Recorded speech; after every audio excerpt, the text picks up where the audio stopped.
Hey everybody, welcome back to another wood-shaped video. If you want to really see a unique mallet, and there are lots of different designs for mallets, but if you're ready to see something new and different, then you're going to want to stick around and watch this video. This is the Modular Mallet. I'm not going to give you too many details now. Let's wait to the end. Hope you enjoy. So I started out with a offcut piece from one of the logs that I had cut down this past winter, or maybe it was springtime, and I decided to use that as the handle for the mallet.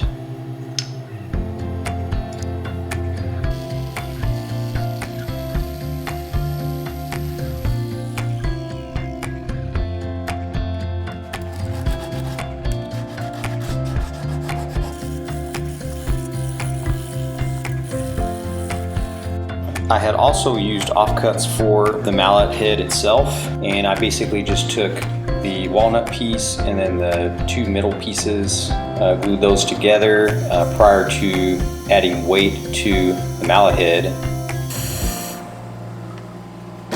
The center offcut pieces I cut at a 12-degree angle, which created a more of a wider gap at the top of the mallet head. So I think next time, and if you decide to make one of these yourself, go a little narrower on the angle in the center where the wedges and the center of the handle will actually expand when you drive the wedges in later on. Probably a maybe 6 to 9 degree would actually be more sufficient.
modular mallet. Take a look at this. So obviously there's 3 attachments so far, and there may be some additional. So you have this circular, kind of a longer to get deeper into a piece if you have to, you know, get down to into a narrow section of a piece. There's the different palms here. So we have the palm for if you're going to use this side of the mallet, flat side, and then you can choke up and use this side of the mallet, or you can still come back down here and use that for some additional force. So we've got the round for getting down into work pieces. Got the cone shaped, which is a Phillips head design. This one is for concentrating on the smaller pieces. For example, will be a dowel if you're gonna tap into a dowel or whatever. So that was a cool one. And then the third one is this rubber attachment that will obviously protect your workpiece so it doesn't get dense or anything like that. And so if you're interested in this piece here and picking up one of those, if you're going to create this mallet, go on and click the link in the description, and I'll have a place where you can go and pick that up. This is actually a hood bumper that goes to a Jeep. So pretty neat little piece that I repurposed for this project and for the modular mallet. And so if you enjoyed that video, go on and give it a thumbs up. Go ahead and leave a comment below. Let me know what you thought of it. Definitely get subscribed to the channel if you're not already, and click that bell so you get updates for when I post future videos. I appreciate you watching. I hope you enjoyed. And until next time, remember to go shape some wood, and we'll see you again soon.